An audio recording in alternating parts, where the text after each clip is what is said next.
Manila Broadcasting Company. Sa balita, komentaryo, isyu, serbisyo publiko. Action Reports, second portion. Di kalidad, kag madalong ng mga analisis sa pinakainit na balita sa bilog na probensya kag nasyon. Action Reports, second portion. Patas kag balanse na komentaryo sa mga issues kag mga balita nga nagaapekto sa mga pumuluyo sa adlaw-adlaw nga tanan. Action Reports, second portion.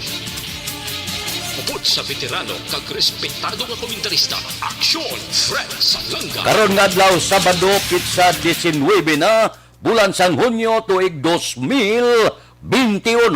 Anano ang mga balita kag isyu nga atong talakayon para karon nga aga. Ini nga mga balita kag isyu idulong sa aton sang D3 Bayo. Dako mabulig sang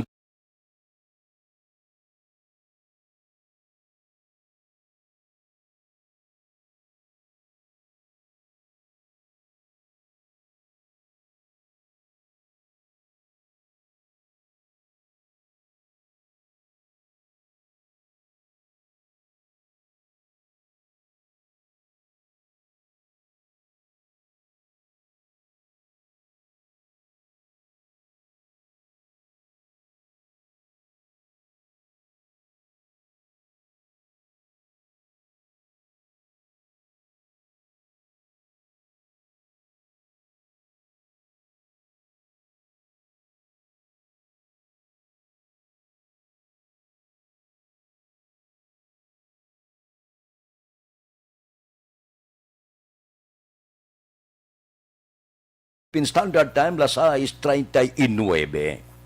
Ang sinumbaganay sang isyo, wala tagto, hindi maintindihan. Amon na bla, ang lokal ga reklamo sa National IETF, hala papanaog lang sang pila ka mga pagsulundan, ga binungguanay ang mga isyo. Anong natabo? Nagbinungguanay ang isyo man, bangod sining pagsuksok sang P-Shield. Kahapon, siling sang Malacanang, kang sang Department of Health, nagbinungguanay. Hindi magtakod, hindi mag-ararangot ang ilang mga statement. Ang palasyo, kag ang spokesman nga si Roque, Presidente Rodrigo Duterte, nagapati ang P-Shield kinanglan gamiton lamang sa mga hospital. Ano yung tindog ni Health Secretary Francisco Duque? Suno saya ang gina-require sa paggamit sang P-Shield kinahanglan gamiton sa gwa sa puluyan magapabilin. Ula ga inangot-angot ay ilang mga statement. Ang pila ka mga pangduha-duha nagsugod dumdum kamo sang Miyerkules pagkatapos nga si Health Undersecretary Leopoldo Biga nagsiling nga ang P-Shield hindi na kinanglan nga gamiton sa outdoor. Kaya makadisturbo lang ini sa trabaho. Ambot ano klase trabaho nga makadisturbo ining P-Shield nga ni. Di karon nagbinungguanay. Hindi maintindihan lain ang statement sa presidente. Entrada man ang spokesman sang Malacanang. Ara man niya nga deklarasyon sa Health Secretary Francisco Duque. May ara man niya si Leopoldo Biga, ang Health Undersecretary. Gasinubaganay ang mga isyu nila. Ambot, sinungsundon tas ni. Kaya daw hindi maintindihan. Ti, mintas tanto nga ginadibatihan, niya si Dipulso lang, gamit lang na kita P-Shield. Amo na bla, kinanglan tani, pungkuan nila ini. Ang tao ga sala-sala. Sino pamatian niya? Ang presidente? Si Roque? Na dapat P-Shield hospital lang? O kung si Duque ya? Nga kinanglan gamit bisan sa outdoor? O kung ang undersecretary lain man ang iya? Sili niya hindi na kinanglan ang P-Shield. Ba? Wala gi kamo ga pinungkuanay? Wala kamo ga text? Wala kamo ga tawganay? Inahimo, nga ang tao niya din silong tuod ni man, silong sundon ta ni man, may P-Shield o kung wala. dapat kung tani, kung mapagwa statement, isa bala, Malacanang, ang spokesman, ang Secretary of Health, ang Undersecretary. Sulubagan na yung isyu na hindi maintindihan. Nga ang tao niya sinuning sundon taman, na hindi maintindihan. Lain ang iyasang Department of Health, lain ang iyasang Presidente, ang Undersecretary lain man. Lapitay lang kamo, kadamo sang komunikasyon nga pwede kamo kakuntakanay, kag mag-issue isa lang ka statement, ginhimo nyo yang nga daw, daw laswa ba? Lain-lain nga panakot, lain ang panakot sa Malacanang, lain man ang iyasang Department of Health, pati Undersecretary, lain man. Daw, nahimo nga si Chiria ba? Ang P-Shield. Siguruhan nyo, isahan yung statement nyo para hindi magngangang tao.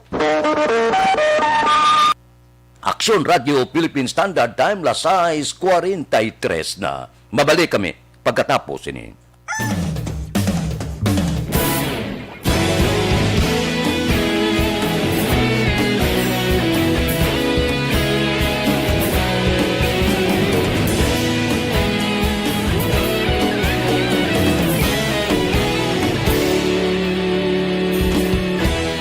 Agapasumbanwa, mabugaw nga hangin nagadapyan na. Ikaw nang ginapamatian namon ginasandigan. Tingog sang probinsya, kamatuuran ginapalap na.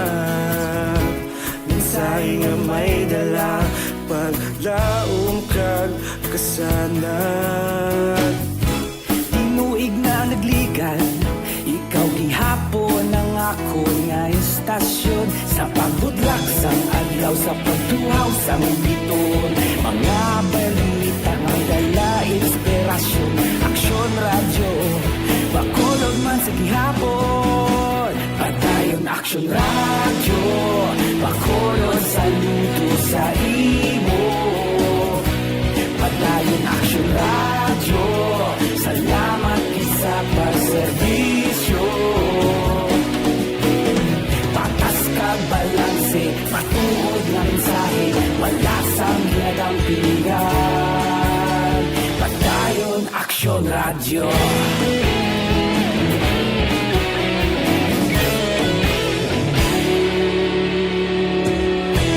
Pagkulong kag negrosanon, inyong pamatian. Istasyon nga nagapalaplag sang kamaturan. Mabakod nga prinsipyo, reporter handa sa serbisyo. Kahapon, karon kag sa gihapon, kita magapadayon. Tinuig na nagligan, ikaw gihapon ang ako nga estasyon. Sa pagbutlak sang adlaw, sa pagtuhaw sang biton. Mga balita na may dala inspirasyon. Aksyon radyo, bakolon man sa gihapon. Padayon aksyon radyo, bakolon saludo sa imo. Padayon aksyon radyo, salamat sa pagserbisyo. Patas kag balanse, matuod na mensahe, wala sang ginadang piligan. Padayon aksyon radyo. Una sa balita, una sa aksyon, sa Bacolod Aksyon Radio. Una sa balita, una sa aksyon, sa Bacolod Aksyon Radio. Kita ulog na na'y sinsan anong nakalintangan. Responsable na pagbalita, dahil na italak na. Malasig pero sigurado, aksyon na may dala at palangga.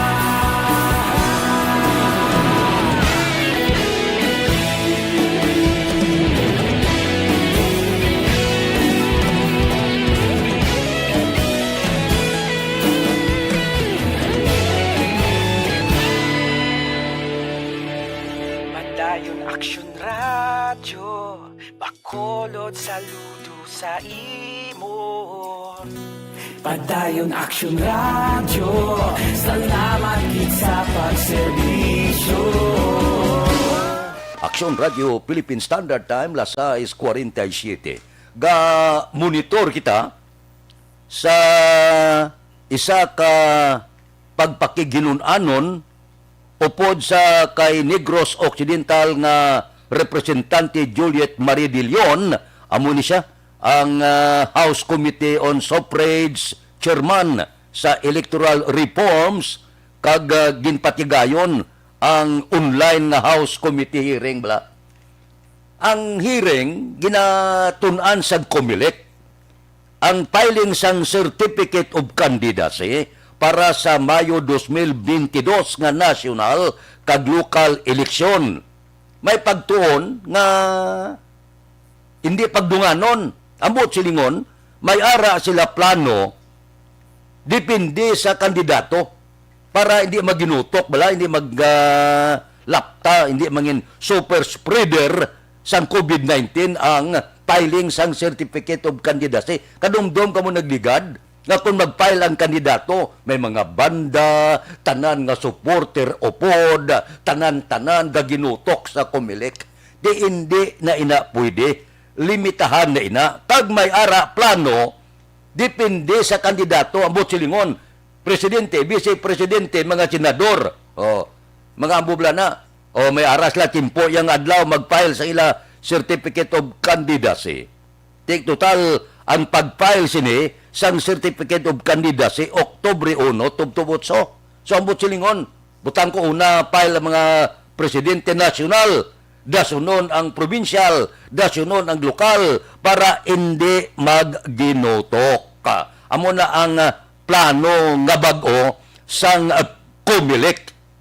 Para sa akong husto man, kahit kung magginotok ka dira, butang ko mag-file sang Certificate of Candidacy, ang isa ka kandidatong tanan nga supporter o pod.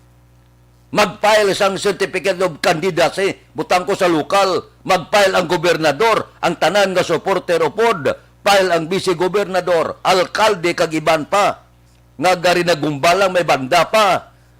Hindi na pwede sa palabuton nga eleksyon. Ginatun-an na lainon ang mga inadlaw sa pag-file sang Certificate of Candidacy, depende sa mga politiko, depende sa ila posisyon para hindi mangin super spreader sang COVID-19 ang filing sang Certificate of Candidacy.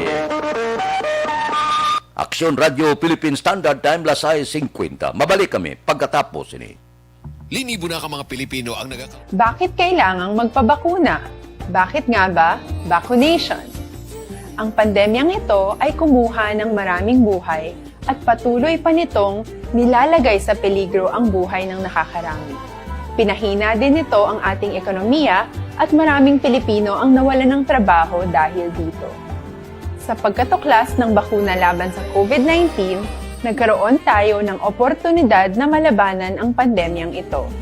Sa tulong ng mga bakuna, ay may iwasan natin ang sintomas ng impeksyon at posibleng maiwasan din ang malalang impeksyon at matigilan ang pagkalat nito. Gayunpaman, gaya ng iba pang mga bakunang ginagamit sa nagdaang dekada, ang abilidad nitong protektahan ang ating komunidad ay tataas lamang kung hindi bababa sa 70% ng ating populasyon ay bakunado. Halimbawa, kung ang iyong barangay ay mayroong 100,000 katao, hindi dapat bumaba sa 70,000 ang dapat mabakunahan upang matiyak na proteksyon ang buong komunidad. Kaya ating tandaan, ang pagbabakuna ay hindi lamang para sa iyo o sa iyong pamilya. Ito ay para din sa iyong barangay, lungsod at probinsya. Tara, sa Vida Vaccination! Aling mga bakuna ang gagamitin sa Pilipinas?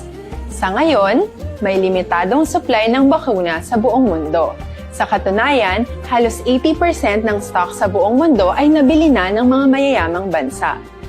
Dahil dito, walang iisang kumpanya ang maaaring mag-supply ng 110 million na bakuna sa Pilipinas Kaya naman nakikipag-usap ang ating gobyerno sa 7 manufacturers. Sinisiguro natin na ang mga bakuna na to ay makakatanggap ng Emergency Use Authorization at kung may EUA sila, doon lamang sila bibilhin at gagamitin ng ating gobyerno para sa ating vaccination program. Nagbibigay ang EUA ng assurance o katiyakan na ang bakuna ay dumaan sa masusing pagsusuri at nirerekomenda ng mga independent na eksperto sa atin. Hindi mo rin kailangan mag-alala. Ang bakuna laban sa COVID-19 ay hindi magbibigay sa'yo ng COVID na sakit. Tara, sa Vida Vaccination. Magkano ang babayaran ko para mabakunahan? Ibibigay ng gobyerno ang bakuna ng libre. Wala kang dapat bayaran para magpabakuna. Tara, sa Vida Vaccination. Sino ang unang makakapagpabakuna? Dahil kailangan nating masiguradong patuloy na makakapagtrabaho ang ating health system para maalagaan tayo, ang mga medical frontliners ang unang makakatanggap ng bakuna.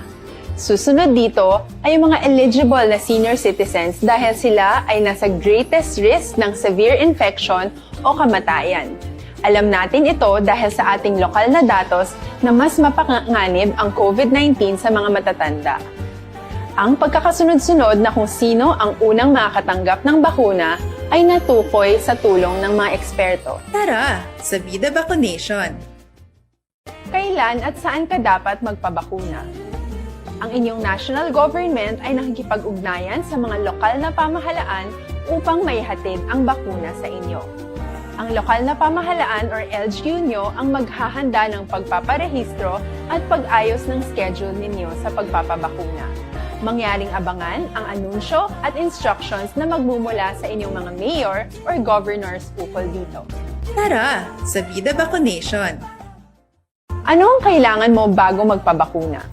Habang hinihintay natin ang pagdating ng mga bakuna, kumuha lamang ng impormasyon sa mga mapagkakatiwalaang sources.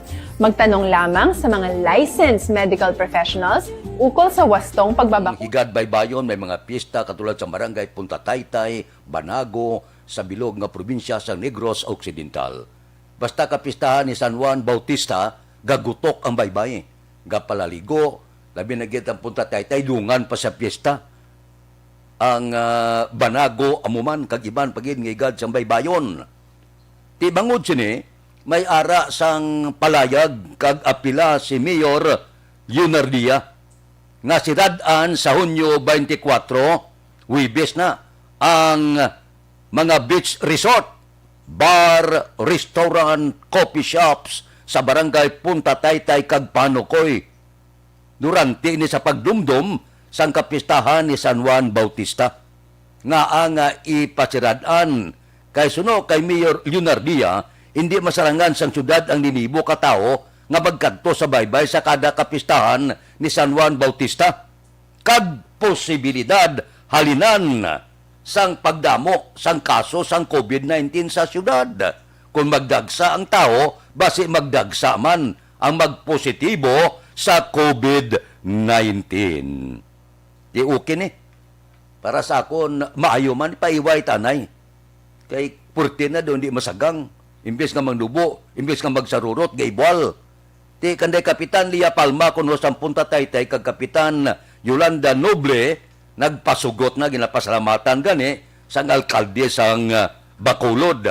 Ti karong adlaw pitsa 19 magasapol naman si Mayor Leonardia sa mga tourism-oriented nga mga establishmento nga nagapanagiyad sa barangay Alangilan, Granada, agod nga hinguon ang ila kooperasyon.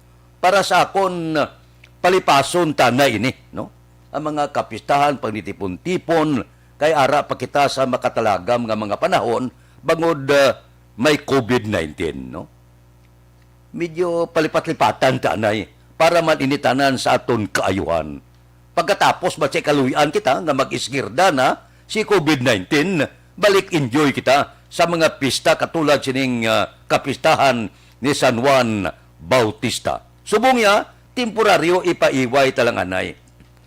Idingot na ina ang pila naton ka mga kalingawan, kag kasadyahan, in cambio.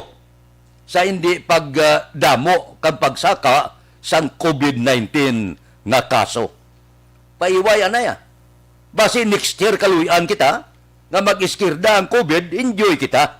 Sa ulog naman kita pista sa mga baybayon kag iban ka mga kahiwatan, pista, birthday, anibersaryo, sing-along kag iban pa. Kon mag-iskirda na, kung madula na, kabay pa ang COVID-19. Aksyon Radio Philippine Standard Time, Lasay 58. Mabalik kami pagkatapos ini.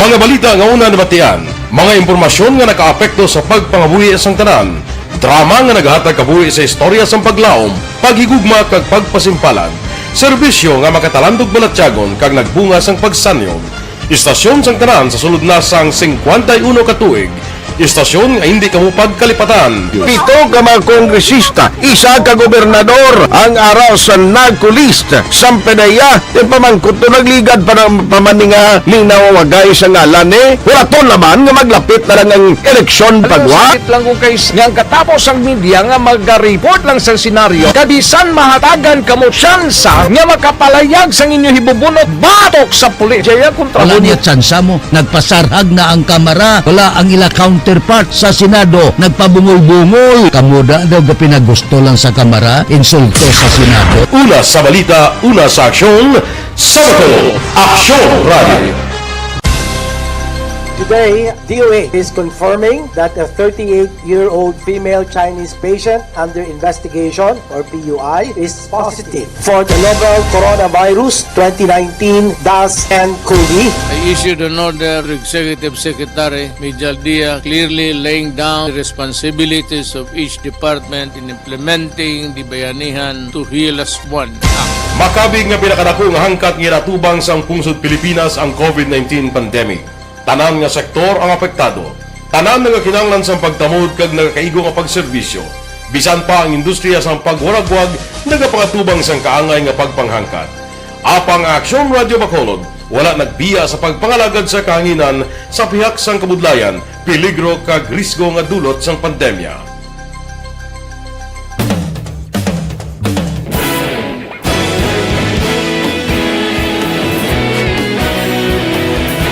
Sa sunod na sang 51 katuig, nasaksihan ang dedikasyon sa Aksyon Radio Bacolod sa pagdulong sa mga balita kag impormasyon para sa interes sang mga pumuluyo.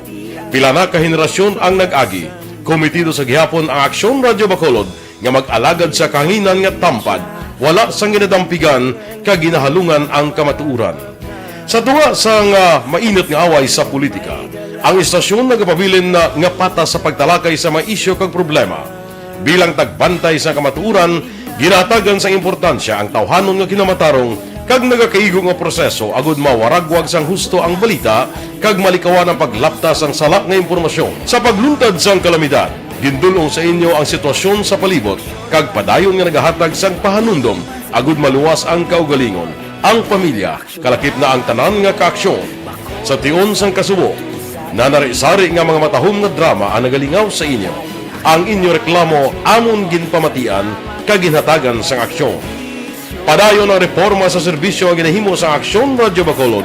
Sa aton Aksyon Balita Morning Edition. Upod kita kay Aksyon Boy Duran kag Aksyon Edin Aboso. Aksyon Fred Salanga, una sa balita, una sa aksyon. Sa Bacolod, Aksyon Radio.